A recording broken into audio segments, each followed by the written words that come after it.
Hello students, हमारा जो topic चल रहा है वो है मेंसुरेशन, जिसमें कि हमने पढ़ा था लास्ट वीडियोस में प्लेन फिगर्स के बारे में।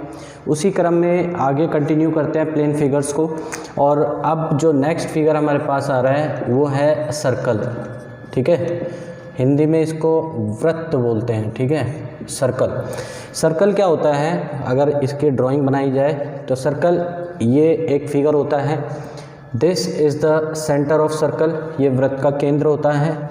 सेंटर से, केंद्र से जो सरकमफेरेंस, परिधि की जो दूरी होती है उसको हम आर बोलते हैं। आर मतलब रेडियस, इसकी हिंदी में इसको क्या कहते हैं, त्रिज्या कहा जाता है। तो अगर इसके एरिया की बात करते हैं, क्षेत्रफल की बात करते हैं वृत्त की, तो ये होता है पाई आर स्क्वायर। क्लियर। और पैरामीटर या परिधि की अगर बात करें तो पैरामीटर क्या होता है इसका, 2 पाई आर, ये पैरामीटर ऑफ सर्कल होता है। अच्छा, इसमें अब जो दूसरी बात आती है नेक्स्ट इज़ रिंग। रिंग की अगर बात करें, रिंग क्या होती है, अगर ये कोई सर्कल है, इस सर्कल के अंदर एक और सर्कल आ जाता है तो ये वाला जो पोर्शन होता है इसको हम रिंग कहते हैं। ठीक है, छल्ला टाइप। सेंटर अगेन ओ हमने इसका केंद्र माना। छोटे वाला जो वृत्त है, सर्कल है, उसकी रेडियस यानी त्रिज्या मानी स्मॉल आर, और जो बड़े वाला सर्कल है, वृत्त है, उसकी त्रिज्या मानी हमने कैपिटल आर। क्लियर। अब आगे बढ़ते हैं, इसके एरिया की बात करते हैं। Area of a ring, ring का जो क्षेत्रफल होगा, देखिए एरिया क्या होगा, बाहर वाला जो सर्कल है, बाहर वाला जो सर्कल है उसके क्षेत्रफल में से, उसके एरिया में से अंदर वाले सर्कल का, वृत्त का एरिया जो है, क्षेत्रफल है, उसको हम माइनस कर देते हैं। तो बाहर वाले सर्कल का एरिया कितना होगा, pi capital R square, minus अंदर वाले का एरिया कितना होगा, पाई स्मॉल आर स्क्वायर। यहाँ से पाई कॉमन आ जाता है और ये बनता है R capital R square minus small R square. ये एरिया ऑफ रिंग होता है। इसको अगर और ज़्यादा एलेबरेट वे में लिखें तो आपने अलजेब्रा में एक फॉर्मूला पढ़ा होगा, a square minus b square, factorization के अंदर। तो जब इसके हम फैक्टर करते हैं तो ये क्या होता है, ए प्लस बी और a माइनस बी। इसी फॉर्मूले से अगर यहाँ पे फॉर्मूला अलजेब्रा का अप्लाई किया जाए तो ये बन जाता है पाई आर प्लस आर और R minus R. This is the area of ring. आप ये वाला फॉर्मूला भी लगा सकते हैं और ये वाला भी फॉर्मूला लगा सकते हैं, दोनों सेम चीज़ें हैं। क्लियर। चलिए अब हम बात करेंगे इसके अंदर सेक्टर की। किसकी बात करेंगे, सेक्टर की। सबसे पहले समझते हैं सेक्टर होता क्या है। सेक्टर, अगर किसी भी सर्कल को, किसी भी वृत्त को हम इस तरीके से काट देते हैं, कैसे, ये रेडियस है आर और इधर भी ये रेडियस है आर, तो इसमें दो सेक्टर बनते हैं। एक तो ये वाला सेक्टर बनता है, ये जो सर्कल का, वृत्त का जो क्षेत्रफल है उसमें से कुछ पोर्शन हमने निकाल लिया तो इसको हम बोलते हैं सेक्टर। तो ये कैसा सेक्टर है, ये है माइनर सेक्टर, और ये वाला जो है ये है मेजर सेक्टर। अब यहाँ पे ये एंगल बनाता है सेक्टर, जो ये दोनों रेडियस होती हैं, त्रिज्या जो होती हैं, ये केंद्र के ऊपर जो एंगल बनाती हैं उसको हमने नाम दिया थीटा का। तो अगर हम अब बात करते हैं एरिया ऑफ सेक्टर की, यानी ये वाला जो क्षेत्रफल है, तो एरिया ऑफ सेक्टर, सेक्टर के क्षेत्रफल की अगर बात करें तो देखो बेटा, ये जो क्षेत्रफल है, ये जो क्षेत्रफल है, ये निकला किस में से है, ये वृत्त में से निकला है, सर्कल में से निकला है। तो हम ये कहते हैं पाई आर स्क्वायर में से ये एरिया निकला है। और ये है कितना, देखिए कोई भी टोटल वैल्यू जो होती है, टोटल वैल्यू हमेशा डिनोमिनेटर में आती है। किधर आती है, डिनोमिनेटर में आती है, हर में आती है। तो जब कोई कंप्लीट सर्कल बनता है, कंप्लीट सर्कल बनता है तो उसका थीटा कितना होता है, उसका थीटा होता है 360 डिग्री। यानी कंप्लीट सर्कल जब बनता है तो 360 डिग्री का होता है, लेकिन हमने जो सेक्टर निकाला उसमें से वो कितना निकाला, वो थीटा डिग्री का निकाला। तो एरिया ऑफ सेक्टर बन जाता है 360 में से थीटा आपने निकाल दिया, किसका, पाई आर स्क्वायर का। ठीक है, तो ये बनता है एरिया ऑफ सेक्टर। अब इसमें एक चीज़ आती है, ये जो चीज़ है इसको हम बोलते हैं आर्क। क्या बोलते हैं, आर्क। हिंदी में इसको चाप कहा जाता है। ए बी ये एक आर्क है, तो ये जो मैंने डैश डैश किया है, ये जो लंबाई होगी सरकमफेरेंस की, परिधि की जो ये लंबाई होगी, इसको हम बोलेंगे माइनर आर्क ए बी, इसको छोटा वाला आर्क बोलेंगे, चाप। और ये वाला जो होगा इसको हम कहते हैं मेजर आर्क। तो माइनर आर्क की अगर लेंथ निकालें तो कितनी होगी, लेंथ ऑफ आर्क, चाप की जो लंबाई होगी वो कितनी होगी बेटा, लेंथ ऑफ आर्क होती है। अब देखो ये जो लेंथ हमने निकाली है किस में से निकाली है, परिधि में से, पैरामीटर ऑफ इसका पैरामीटर ऑफ सर्कल, जिसको हम सरकमफेरेंस भी कहते हैं, ठीक है। तो सरकमफेरेंस क्या होता है, पाई आर स्क्वायर, तो टोटल था पाई आर स्क्वायर, तो टोटल था, और टोटल क्या होता है 360 डिग्री। उसमें से कितना पोर्शन हमने निकाला है, हमने निकाला है इसमें से थीटा पोर्शन। तो theta upon 360 into pi 2 pi R जो है, इसको हम कहते हैं लेंथ ऑफ आर्क, और इसको हम डिनोट करते हैं बेटा किससे, एल से डिनोट करते हैं। तो इसमें एक और पॉइंट आप याद रखना हमेशा, एंगल जो होता है, एंगल हमेशा length of arc upon radius of circle होता है, ये ध्यान रखिएगा। एंगल जो होगा, थीटा जो होगा, वो क्या होगा, length of arc upon radius होगा। क्लियर। चलिए अब आगे हम बात करते हैं इसमें एरिया ऑफ पाथ के बारे में। किसके बारे में बात करेंगे, एरिया ऑफ पाथ। समझिए क्या चीज़ है, area of path outside rectangle, किसी आयत के बाहर अगर कोई आपने रास्ता बनाया है तो उस रास्ते का क्षेत्रफल कितना होगा। अब आयत आप समझते हैं, रेक्टेंगल, ये रेक्टेंगल होता है, लंबाई और इसकी कुछ चौड़ाई होती है। ए बी सी डी हमने मान लिया एक रेक्टेंगल, इसकी कुछ लंबाई है और कुछ चौड़ाई है, तो ये भी एल हो जाएगी और ये वाली साइड भी बी हो जाएगी। क्लियर। क्या कह रहे हैं, इसके आउटसाइड यानी बाहर की तरफ एक रास्ता आपने बनाना है, तो बाहर की तरफ बनाएंगे एक रास्ता, ये ऐसे, और इस रास्ते की जो विड्थ होगी, चौड़ाई होगी, वो चौड़ाई कितनी मान रहे हैं यहाँ पे, W।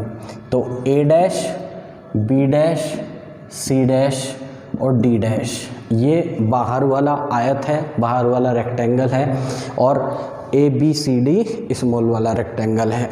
अब देखिएगा, जब आप इस रास्ते का एरिया निकालेंगे, इस रास्ते का क्षेत्रफल निकालेंगे, तो एरिया क्या होगा बेटा, बाहर वाले रेक्टेंगल के एरिया में से तो माइनस हो जाएगा अंदर वाले रेक्टेंगल का एरिया। तो बाहर वाले रेक्टेंगल का एरिया मैं लिख देता हूँ, area of A dash, B dash, C dash, D dash minus area of A B C D, ये माइनस आपने कर देना है।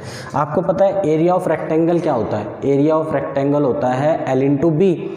अब देखिएगा लेंथ तो यहाँ पे क्या होगी, ए डैश बी डैश लेंथ हो जाएगी, और ए बी कितना है, ए बी है एल, तो ये बाहर एक्सटेंड होगा इधर W और इधर भी बाहर एक्सटेंड होगा W, तो इसकी लेंथ कितनी हो जाएगी बेटा, लेंथ हो जाएगी L प्लस 2W। क्लियर।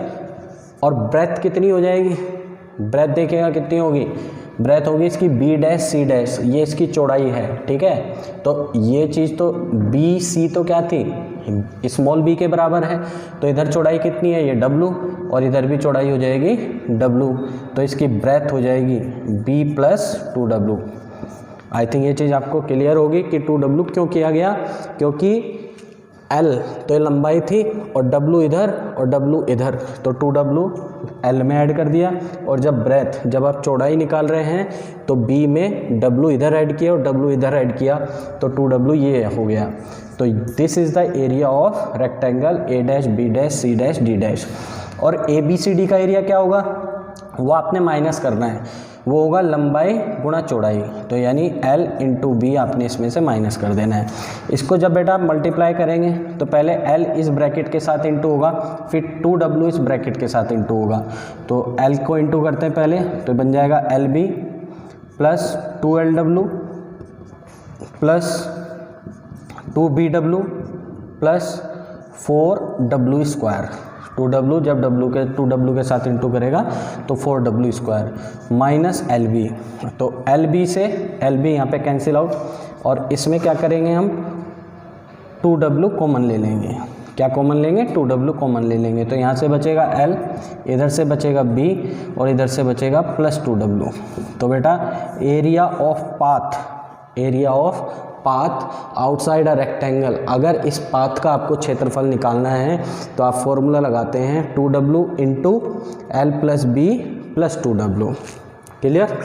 चलिए, इसी क्रम में अगर हम ऐसा पाथ बनाएं जो रेक्टेंगल के अंदर बन रहा है, कैसा पाथ? जो कि रेक्टेंगल के अंदर बन रहा है, तो उसका एरिया कैसे निकालते हैं समझिएगा। Area of path inside rectangle, inside a rectangle. ये रेक्टेंगल गार्डन हो सकता है, पार्क हो सकता है, कोई पीस ऑफ लैंड हो सकता है। तो कैसे करना है देखिए, ए बी सी और डी, ये हमने क्या मान लिया? एक रेक्टेंगुलर पार्क मान लिया। इसकी लंबाई L, तो ये भी L होगी, चौड़ाई B, तो ये भी B होगी। इसके अंदर अब आपने पाथ ड्रॉ करना है, अंदर की तरफ देखिए। तो ये अंदर हमने ड्रॉ कर दिया A dash, B dash, C dash, D dash, ये एक रेक्टेंगल बना दिया। इस पाथ की, रास्ते की जो चौड़ाई है वो W होगी बेटा, हर तरफ W चौड़ाई है इसकी, ये ध्यान रखिएगा। हर तरफ कितनी चौड़ाई है? W चौड़ाई है। कांस्टेंट विड्थ का पाथ आपने बनाया है, ठीक है। तो इस रास्ते का एरिया आपसे पूछ लिया जाता है, ये area of path inside a rectangle. तो इसमें भी कैसे करेंगे? क्षेत्रफल निकालने के लिए एरिया ऑफ ABCD का एरिया, ठीक है, यानी बड़े वाले आयत का एरिया, बड़े वाले रेक्टेंगल का एरिया, उसमें से माइनस हो जाएगा एरिया ऑफ इंटरनल रेक्टेंगल। अंदर वाले का क्षेत्रफल माइनस करेंगे तो रास्ते का क्षेत्रफल आपके पास बच जाएगा। तो अंदर वाले का क्षेत्रफल यानी A dash, B dash, C dash और D डैश का एरिया इसमें से माइनस हो जाएगा। एरिया ऑफ ABCD कितना होगा? ओरिजिनल का लंबाई गुना चौड़ाई, ये आपने पढ़ा है पहली वीडियो में। तो L इंटू B इसका एरिया हो जाएगा, और इसमें से बेटा हम माइनस कर देंगे किसको? एरिया ऑफ इंटरनल रेक्टेंगल, अंदर वाले आयत का क्षेत्रफल इसमें से माइनस हो जाएगा। तो कैसे होगा? लंबाई कितनी होगी इसके अंदर वाले की? देखिए ये टोटल थी L, कितनी थी ये? L में से W इधर माइनस हो जाएगा और W इधर माइनस हो गया, दो तरफ W माइनस हुआ है, तो L में से 2W माइनस होगा बेटा। ये लंबाई थी टोटल, एक W ये और एक W ये इसमें से माइनस कर देंगे तो A डैश B डैश की लंबाई आ जाएगी। और चौड़ाई कितनी होगी? ये टोटल B है, B में से W इधर माइनस हो जाएगा और W इधर माइनस हो जाएगा, तो B में से भी आप माइनस कर देंगे 2W। तो ये एरिया होगा किसका? अंदर वाले रेक्टेंगल का। सिमिलरली इसको भी आप इंटू करेंगे, इंटू करिए, L पहले इस ब्रैकेट के साथ इंटू होगा, तो L into B, L B आ जाएगा। L इंटू माइनस 2W, तो माइनस 2LW हो जाएगा। माइनस 2W इंटू B, तो माइनस 2BW हो जाएगा। ये माइनस 2W और माइनस 2W इंटू करेंगे आपस में, तो प्लस 4W स्क्वायर ये बन के आ जाएगा। फर्दर सॉल्व करते हैं, L इंटू B, ये माइनस साइन अंदर इंटू करेगा, तो minus LB plus 2LW plus 2BW और माइनस 4W स्क्वायर। तो LB दिखाई दे रहा है बेटा, देखो ये प्लस का है और ये माइनस का है, तो ये कैंसिल आउट हो जाएगा। क्या हो जाएगा? कैंसिल आउट हो जाएगा। तो और इन तीनों टर्म में से क्या कॉमन ले सकते हैं? इन तीनों में से 2W कॉमन आ सकता है, तो हम यहाँ पे लिख देते हैं। देखिए फाइनल फॉर्मूला 2W कॉमन आ जाएगा। इसमें से क्या बचा? इसमें से बचा L और यहाँ से क्या बचा? Plus B। यहाँ से कितना बच रहा है? Plus B। और यहाँ से कितना बचेगा? Minus 2W। क्लियर? तो 2W into L plus B minus 2W is the formula for area of path inside a rectangle. तो आपने ध्यान क्या रखना है, अगर रेक्टेंगल के बाहर बन रहा है, ओरिजिनल रेक्टेंगल जिसकी लंबाई L और B है, उसके बाहर अगर बन रहा है तो आपने यहाँ पे से प्लस 2W करना है, और अंदर अगर बन रहा है तो आपने यहाँ पे माइनस 2W करना है। आई थिंक ये चीज़ आपको क्लियर होगी।